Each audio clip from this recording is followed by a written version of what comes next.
आप लोगों को एक वचन के विषय में ले जाती हूँ। मैं एक सिखाने वाली हूँ और मेरा सीख परमेश्वर की ओर से है और मैं आपको इस बात की शिक्षा देती हूँ ताकि आप सत्य वचन में चलें और सच्चाई जीवन को प्रकाशित करती है।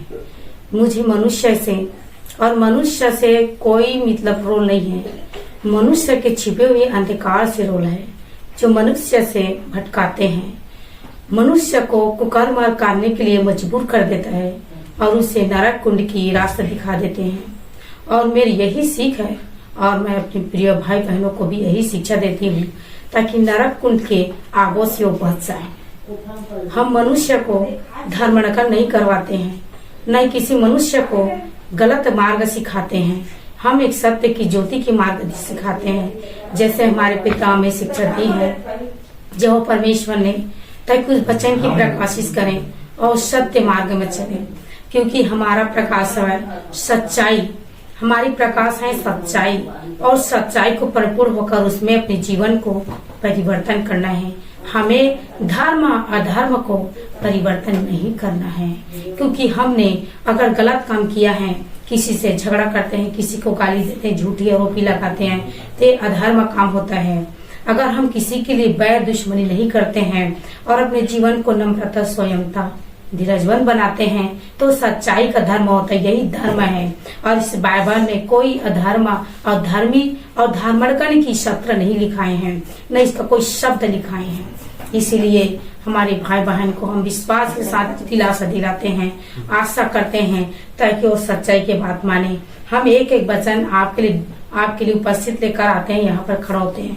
बेहतरीन दीदी ऐसे किसी को गलत चीज का शिक्षा कभी नहीं देगा और मैं और किसी और व्यक्ति को कभी भटकाने के लिए शिक्षा नहीं कहूंगी, क्योंकि इस बात के लिए मैं कहती हूँ कि आप लोग सच्चाई को पकड़ें और सत्य के मार्ग में चलने की अपने जीवन चलाएं, अपने परिवार को चलाएं, अपने छोटे छोटे बच्चों को चलाएं जो इस देश का भविष्य है। अगर कोई इस देश के भविष्य को उजाड़ करना चाहता है तो उसकी पलटा परमेश्वर लेगा। आप धीरज बन के अपने मन को शांति बनाए रखे। मेरी यही आपसे दिलासा है, मैं आपको यही दिलासा दे सकती हूँ और मैं एक वचन के और सीख आपको दूंगी ताकि वचन के द्वारा आप सीखें और अपने मन में गहराई से उतरें। यही मेरी आपसे दुआ और विनती भी है ताकि आप ध्यान लगाकर वचन को सुने, उनके सत्य मार्ग में चलें। आप दूसरी चीज के किसी को देखते हैं तो भयभीत ना हो।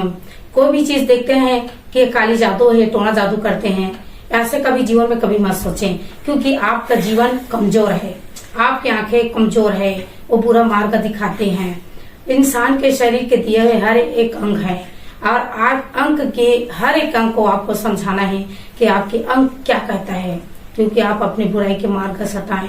पैर कहता है गुनाहों से बचाएं, मन कहता है अपने आप को कंट्रोल में रखें। कंट्रोल के मतलब दूसरे चीज के लिए गलत मत ना सोचें। अपने आंखें कहते हैं कि हम बुरा चीज को ना देखें। अपने सिर कहता है कि हम किसी के बारे से सोचे नहीं, गलत मार्ग में ना सोचें।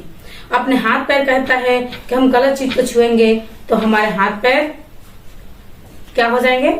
गलत, क्योंकि परमेश्वर का इससे हमारा हाथ कहता है कि हम पवित्र चीज को छुएं ताकि वो पवित्र बन जाए। अगर हम यहोवा परमेश्वर के नाम से, अगर हम यीशु मसीह के नाम से अगर किसी व्यक्ति के ऊपर सिर पे हाथ रखते हैं तो हमारा हाथ निर्दोष होना चाहिए। किसी व्यक्ति की अशुद्ध की बलि ना हो हमारे हाथ, किसी खून की लेखन ना हो हमारे हाथ, तभी हमारे हाथ में एक ज्योति परमेश्वर की समर्थी आत्मा आती है और वो परमेश्वर कहता है वो मेरे हाथ नहीं तुम्हारा ना, मैंने तुझे शरीर से रचा और बनाया, मिट्टी के रत्न के जैसे आदम हवा को बनाया, आज उसी पर रखाया और जीवन के सांस दिया, क्योंकि उसने बुरा फल खाया और बुरा फल खाकर बुरा फल को तोड़ा और अपने पति को उसी दिन उसके हाथ अशुद्ध हो गए। इसलिए उसी पाप का परिणाम आज तक लोग भोगते हैं, तो आप मत भोगिए। इस बात के मैं कहता हूँ अगर भोग चुका है तो आप पूरा पश्चाताप कीजिए और मन को शांति कीजिए और कहे मन में अपने जीवन विश्वास करे कि हे प्रभु मेरे हाथ अगर बुरा चीज को अगर छू लिया है तो हे प्रभु मेरे हाथ को आप स्पष्ट शुद्ध करें, पवित्र करें, क्योंकि जिस दिन तूने मेरे लिए अपने मार खाकर लहू बहाकर मुझे निर्दोष साबित किया है, आज उसी दिन परमेश्वर मैं अपने आप को तेरे सामने निर्दोष साबित करूंगी। ऐसे करके मन में विश्वास कीजिए और विश्वास के प्रतिफल आप पाइएंगे। तो मैं एक आपको वचन के और ले चलती हूँ ताकि आप वचन को ध्यान लगाकर सुने और इसे अपने जीवन में रखे। मुझे मनुष्य से किसी से कोई दुश्मनी नहीं है और न किसी से धर्म पर। एक बार फिर मैं कहती हूँ, मनुष्य को हम भटकाना नहीं चाहते, इसलिए मनुष्य को, इंसान को इंसानियत रूप से जगाना चाहते हैं, ताकि इंसान को यह परमेश्वर बनाए तो उसे कैसे पृथ्वी में रहना चाहिए। क्या धन संपत्ति मनुष्य का जीवन का आहार है? क्या आपके पास सोना है, चांदी है, क्या पैसा है? क्या थाली में सजाकर उसे खा सकते हैं? नहीं खा सकते। सोना मनुष्य की गहना होता है पहनने के लिए, पर आपका सोना दिखावट नहीं होना चाहिए। आपका सोना हृदय में बसना चाहिए, क्योंकि वचन ही आपका सोना है और मुगल और मोतियों से भी अनमोल हीरा है जो वचन है, जो जीवन को आप गांठ बांध कर चलेंगे तब आपको जो भी कहेंगे वो सही होगा, क्योंकि परमेश्वर का ये वचन मैंने तेरे मुंह में डाला। इस वचन के अनुसार से मैं आपको एक वचन अभी आपके लोन में देती जाए, आपके लय में दिया जाता हूँ, ताकि आप उसे सुने। अगर मेरी बातों से कोई मिस्टेक होते हैं तो मेरे भाइयों बहनों मुझे क्षमा कर देना। तो मैं इस बात के लिए आपसे क्षमा मांगती हूँ, और यह बात मैं आपके वचन को लेकर आती हूँ। एक बात आपको पद में बताती हूँ। तो मैं पहला पद पढ़ूंगी, 30 अध्याय उसका 4 पद, और 4 के 5 6 तक 7 तक पढ़ूंगी। 8 जगह इस वचन को लौटा ले आऊंगी, ठीक है। और एक वचन आपको बताती हूँ, व्यवस्था विकरण 30 अध्याय 4 पद, ठीक है। आप बाइबल खोलें, मैं एक सीख सिखाती हूँ और आपको शिक्षा देती हूँ वचन के द्वारा। मैंने आपके घर में जाकर शिक्षा नहीं दे सकती, इसलिए मैं ये वीडियो के तुरंत वीडियो के द्वारा आपके लिए वचन का शिक्षा लेकर आती हूँ। आप सीखें। चाहे धरती है तो भी तेरा परमेश्वर यहोवा तुझको वहीं से आकर इकट्ठा करेगा, तुझे वहां से आकर इकट्ठा करेगा, और तेरे परमेश्वर यहोवा तुझे उस देश से में पहुंचाएगा जिसका तू पर रखा है, और अधीर थे उसे फिर उसका अधिकारी होंगे, और वही तेरे भलाई करेंगे। तुझको तेरे पुरखाओं से भी गिनती में अधिक बढ़ाएगा, और तेरा परमेश्वर यहोवा तेरी ओर से वास में मन खतान करेगा। तू अपने परमेश्वर यहोवा से अपने सारे मन और सारे ही प्राण के साथ प्रेम कर, जिससे तू जीवित रहेगा। तेरा परमेश्वर यहोवा तुझे सब शांत शपथ की बातें तेरी शत्रु पर जो तुझे बैर करके तेरे पीछे पड़ेंगे वह भेजा जाएगा, और फिर वह से यहोवा सुनेंगे। अगर कोई आपके ऊपर पीछा करते हैं, अगर आप उसे शत्रु कहते हैं, तो आपका शत्रु है अंधकार। मनुष्य आपका शत्रु नहीं है, आपका शत्रु है अंधकार। उस मनुष्य के छिपे हुए ही आपका शत्रु है, और आपको शत्रु से आपको लौटाने वाला, आपको निकालने वाला, आपका भेजने वाला परमेश्वर है। तो इस वचन में आपसे विनती करती हूँ, मैं भी एक साधारण मनुष्य हूँ, कोई भगवान नहीं हूँ, न कोई आत्मा मुझ में है। एक आत्मा है, वह प्रभु यीशु मसीह का आत्मा मुझ में, परम पिता परमेश्वर का आशीष परमेश्वर जो मुझे दिया गया, मैं आपके लिए उपस्थित करती हूँ, और आपके लिए दिन और रात दुआ करती रहती हूँ। आपके लिए सोचती हूँ, आपके विचारों के लिए, आपके मार्ग के लिए सोचती हूँ, आपकी बढ़ोतरी के लिए सोचती हूँ, आपके बच्चे के लिए रोती हूँ ताकि आपके बच्चे भटकने ना पाए, आपके देश के लिए रोती हूँ ताकि वो देश बच जाए, नरक से बच जाए। उस मनुष्य के लिए रोती हूँ जो पाप करते हैं, गलत करते हैं और लोगों निर्दोष की हत्या करते हैं, उन लोगों के लिए मैं रोती हूँ ताकि वो भी अपने पापों से बच जाए। मैं आपसे दुआ करती हूँ ताकि उन पर कोई भी विश्वासी का करे, विश्वासी के ऊपर आप दावा करोगे, धावा कर उससे मार काट डालोगे, तो आप कितने विश्वासी पैदा होंगे धरती में, अनेक, हर एक नहीं में बच्चों को हत्या करोगे तो उसके जीवन में भी परमेश्वर अनेक बच्चे डालेंगे, क्योंकि परमेश्वर धरती में बनाकर भेजता है उसे। आपको भी भेजा है मेरे भाई, आपको भी परमेश्वर ने धरती पर बना के भेजा है, और आपको भी परमेश्वर ने जीवन में आशीष दिया ताकि आप भी बढ़े परमेश्वर के साथ और सच्चाई को अपने जीवन में जागृत कीजिए। आपके भी बच्चे हैं, आपको भी एक माँ ने जन्म दिया है, क्योंकि वही माँ है जो हर एक मनुष्य को अपने दूध की स्तन से पिलाकर उसे बड़ा करती है, अपने दूध के लहू से उसे सींचता है, बड़ा करता है। जैसे माली एक फूल में पानी डालता है उसे बड़ा करता है और फूल को बढ़ने के लिए और अच्छा सुगंधित और खुशबूदार होने के लिए, ताकि उसका खुशबू इस देश में परमेश्वर के सामने में चरणों में उसकी चढ़ाया जाए। क्योंकि परमेश्वर चाहता है मेरा फूल कभी कुछ लेना, मैं इसका माली हूँ, क्योंकि हमारा परमेश्वर रखवाली करने वाला परमेश्वर है। इसलिए मैं आपसे कहती हूँ कि आप भलाई करें, और भलाई जीवन की रास्ता दिखाती है, सच्चाई जीवन की रास्ता दिखाती है। यही मेरी आपसे विनती है। और तेरा परमेश्वर, अच्छे पद से पढ़ते, तेरा परमेश्वर यहोवा तेरी और फिर तेरी ही वंश मन में खतान करेगा, और तू अपने ही परमेश्वर यहोवा अपने सारे मन और सारी प्राण के साथ प्रेम करे और उसे जीवित रहोगे। तो अगर आप परमेश्वर बने हैं तो आप उसे सारी मन सारी प्राण से उनको जीवित करें, और परमेश्वर को अपने मन के लिए धन्यवाद दीजिए, ताकि जैसे भी हैं, जिस ये अवस्था में हैं, चाहे आपके पास एक खाने के लिए रोटी भी नहीं है, आप निराश मत कीजिए कि आप हम क्या खाएंगे और क्या पिएंगे। इस प्रकार आप परमेश्वर के लिए अपने मन में सच्चाई को जागृत कीजिए। यही मेरी आपसे विनती है। मैं दूसरा पद आपके लिए पढ़ती हूँ।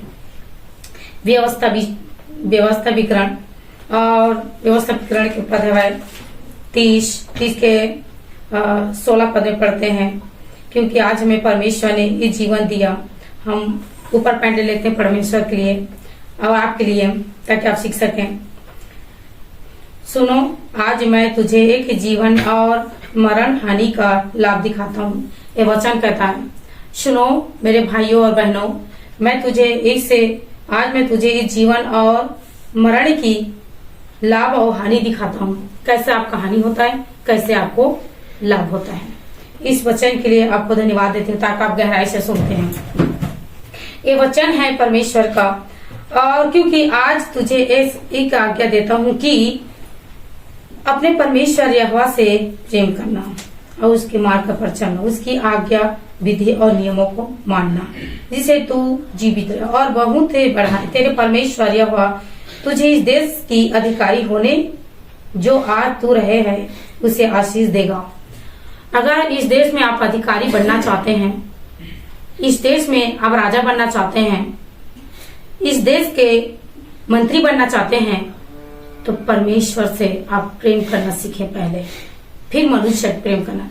आपका प्रेम दिखावट नहीं होना चाहिए, आपका प्रेम सच्चाई होना चाहिए। अगर किसी मनुष्य के लिए आप भलाई करना चाहते हैं, तो अगर देश के लिए अगर विकास करना चाहते हैं, तो अपने आप को पहले समझाएं, अपने मन को समझाएं, अपने जीवन को पहले नम्रता बनाएं। दूसरे की कही सुनी बातों में आप विद्रोह ना करें। आज मैं तुझे इस आज्ञा के अनुसार क्यों देता हूँ? आज परमेश्वर ने, क्योंकि आज तुझे इस आज्ञा देता है, और परमेश्वर अपने यहोवा से प्रेम करना। तो कैसा प्रेम करेंगे? यहाँ पर लिखा है कि उस मार्ग पर तुझे चलना है जिसकी आज्ञा विधि और नियमों माना, जिससे तूने नहीं जीवित रहेगा और बढ़ता जाए। तेरा परमेश्वर वह तू देश में अधिकारी होने के लिए जो जा रहा है तुझे आशीष देगा। आपने कभी देखा है कि परमेश्वर कहाँ है? आपने कभी सोचा है कि परमेश्वर कहाँ पर है, किस रूप में है? क्या आपके पास उस मनुष्य के रूप के लिए कराएंगे तभी आप कहेंगे कि परमेश्वर है? क्या आप कहेंगे कि एक बच्चे के ऊपर ही परमेश्वर है? हाँ, ये बात सही है। एक बच्चे को आप प्रेम करना सिखाएंगे तो परमेश्वर के राज में आप बड़ा होंगे। अगर एक बच्चे को आप प्रेम करना नहीं सिखाएंगे तो परमेश्वर के राज में आप बड़ा नहीं हो सकते, जिस परमेश्वर को आप कभी देखे नहीं है। और नियम को मानने के लिए इसलिए कहता है, नियम यह है कि आप अपने मन को सच्चाई का सांचे में ढालें और सत्य वचन को सुने, और सत्य की प्रकाश ज्योति आपको पर चमकेगी। यही नियम होता है, हमारी और नियम नहीं होता है। गलत मार्ग में नहीं चलना है, सच्चाई के मार्ग में चलना, यही नियम होता है। हम चोरी हत्या व्यभिचार नहीं करेंगे, हम आरोपी झूठी नहीं लगाएंगे, ये गलत नियम है। इन सब से बचते हैं तो परमेश्वर के ही विधि और नियम है, जो परमेश्वर के सुसमाचार दिया जाता है। मेरे भाई बहनों, इस वचन में अगर आपको अच्छा लगता है, आप अच्छा से सुन रहे हैं, तो अपने जीवन को सच्चाई मार्ग में सांच में डालना। दारू पीना, शराब, जुआ खेलना, लुचपान करना, दूसरे के घर बैर जाकर करना, हिंसा लाना, ये आपका गलत मार्ग है, सच्चाई नहीं है। अगर इन चीज से बचते हैं तो आपके जीवन में सच्चाई है। किसी गरीब भाई बहन को आपको क्रोध नहीं दिलाना है, किसी निहत्या माँ के लिए उसके पेट की कतरा नहीं काटना है, उनके खानों को नहीं छीनना है, उसकी भोजन रोटी को नहीं छीने आप उस पर देना चाहते हैं। आपके पास बहुत से पैसा है, आप बहुत से मेहनत परिश्रम करते हैं, तो आप कभी गरीब को दान किए हैं जो सड़कों में बैठा रहता है? आपको पता है वो सड़कों में गरीब जो बैठा रहता है वो भी वो परमेश्वर से दुआ करता है, कहता है हे प्रभु मुझे आज एक वक्त की रोटी मिल जाए ताकि इसे मैं खाकर जीवित रहूं। वो बहुत दिन जीवित रहने के लिए आशा करता है, पर आप कितने दिन जीवित रहने के लिए आशा करते हैं? आप बहुत वर्ष, जैसे आप कहते हैं कि मेरे पास बहुत सी दौलत है, क्या दौलत संपत्ति आपका प्राण बचा सकता है? क्या आपका पूरी संपत्ति आपकी प्राण बचा सकता है? नहीं, आपका संपत्ति आपका प्राण नहीं बचा सकता, क्योंकि जिस बेड पर आप सोते हैं वहां पर आप कई करोड़ रुपए लेकर सोएंगे गद्दा बनाकर, वो पैसा आपकी प्राण नहीं बचा सकता। उसी पैसा को उस गरीबों में आप दे सकते हो, दान कर सकते हो, भेंट चढ़ा सकते हो, जो खाने के लिए नहीं पाते, जो कपड़ा पहनने के लिए नहीं पाते हैं, जो नंगे भूखे प्यासा भूखे मर रहे हैं, किसी गरीब की सुध दी है? किसी गरीब के घर आप नहीं जाओगे, आप तो धनी आदमी के घर जाओगे और धनी को मित्र बनाओगे क्योंकि आपको देना नहीं पड़ेगा, और गरीब के घर जाओगे तो आपको देना पड़ेगा। इसी सोचकर, कितना घटिया सोचकर आप गरीब के घर कदम नहीं रखते। धनवान कभी स्वर्ग में प्रवेश नहीं करेगा, चाहे 4 बिल्डिंग 5 बिल्डिंग हो, अपने घर तैयार कर ले, पर उसके मन का घर तो कभी तैयार हुआ नहीं है। वो नहीं कभी गरीब का प्रेम जाना है, न कभी अनाथ बच्चों को उसने 2 पद की रोटी दी है। अगर वो देता है तो अपने बटवा से क्या देता है? बटवा खोलता है, जब वो बच्चा गरीब मांगता है मालिक मुझे 1 रुपया दे दो, तो अपने बटवा खोलता है और बटवा खोलकर उन बच्चों में से सिक्का ढूंढता है, एक सिक्का ढूंढकर, खोटा सिक्का ढूंढकर उन बच्चों को हाथ में देता है। ऐसे ही आपका जीवन है, इसीलिए आपको परमेश्वर ने धनी बनाए हैं, इसीलिए आपको परिश्रम करवा रहे हैं, क्योंकि आप अच्छा चीज कर लो। आप धनीवान हैं, धनवंत हैं, पैसा वाले हैं, चीज है आपके पास, 10 एकड़ 12 एकड़ जमीन है, तो आप एक बोरी चावल दान कर देखे, एक मुट्ठा चावल आपके जीवन में परिवर्तन लाने वाला है। ये बात आप सीख लीजिए हमेशा के लिए, तभी आपकी इस राज्य की आशीष के अधिकारी आप होंगे। ये वचन ऐसी व्यर्थ में नहीं बना है, ये वचन आपको जीवन में लाभदायक और हानि पहुंचाने की वचन है, जिसका गहराई से उतरना है। आपको परमेश्वर का वचन ढूंढना है, उसे उसके मार्ग में निरंतर चलना है, और परमेश्वर के लिए आपको निरंतर जागना है। जैसे रात कर खा कर आप सो जाते हैं, आपका पेट कितना फुला गया, कितना पेट निकालोगे खा कर? कभी अपने लोगों के लिए वाले थे, उसके पेट क्यों नहीं निकला है, उसका दोंद क्यों नहीं फूला है? क्योंकि वो कम खाते हैं और जमीन में सोते हैं चादर बिछाकर। आप पलंग में सोते हो। आपको प्रभु बहुत से संपत्ति दे, और मैं चाहता हूँ बहुत से बड़े हम।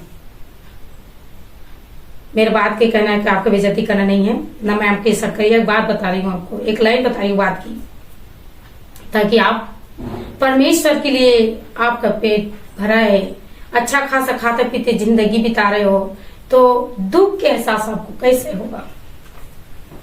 अगर आप उसी जीवन में, अगर एक राजा दूसरे राज्य के लिए सोचेंगे नहीं, तो आपको लाभ होगा, परमेश्वर का आशीष आपको मिलेंगे। वही पैसा तो आपके प्राण के नाश करने की चीज है, और आप कहेंगे मैं मर रहा हूं, मेरे पास इतना पैसा है, मुझे प्रार्थना करवाइए, मुझे आशीष दीजिए, मुझे परमेश्वर से मेल भेंट करवाइए। प्रभु ने तो आपकी मन की आंखें अंधकार ने बंद कर चुका है, आपकी लोभ पैसा लालच के वजह से। क्यों यीशु मसीह ने लूसीफर की बात नहीं मानी? क्योंकि सारी संसार के राज उसे देना चाहती थी। क्या यीशु मसीह के पास नहीं है क्या सारी दौलत? क्या यीशु मसीह की परीक्षा लिया तो सारी दौलत उसके पास नहीं था? फिर अंधकार में से क्या कहा, तुम मुझे दंडवत करो, तुम मुझे अपना राजा मानो, तुम मेरे चरणों में झुक जाओ, सारी दौलत मैं तुझे दूंगा। क्या यीशु मसीह माना? बात नहीं माना। आज आपको विश्वासियों को भी अगर 10,000 रुपए महीना आपको दिया जाएगा तब आप प्रार्थना करना स्टार्ट करोगे। 5,000 रुपए आपको महीना देंगे तब आप प्रार्थना करना स्टार्ट करोगे। अगर आपको नहीं मिलता तो निरंतर घर में चुपचाप बैठे रहोगे। इसीलिए लालच मनुष्य का बुरी चीज है, यही मन की आंखें बंद करता है, परमेश्वर से दूर करता है। आपके पास है या नहीं है, आप महीने में 10,000, 20,000, 40,000 तनख्वाह पाते हैं, तब 1,000 गरीब बच्चों के लिए दान कर देखें, आपको दुगना मिलने वाला है। अगर आप 2,000 परमेश्वर के लिए दान करना सीखें, गरीब बच्चों में दान कर दें, तो आपको उसको 4,000 मिलने वाला है, दुगना मिलने वाला है, दुगना तिगना तरक्की होने वाला है आपकी। मैं आपकी विशेष बात बताती हूँ।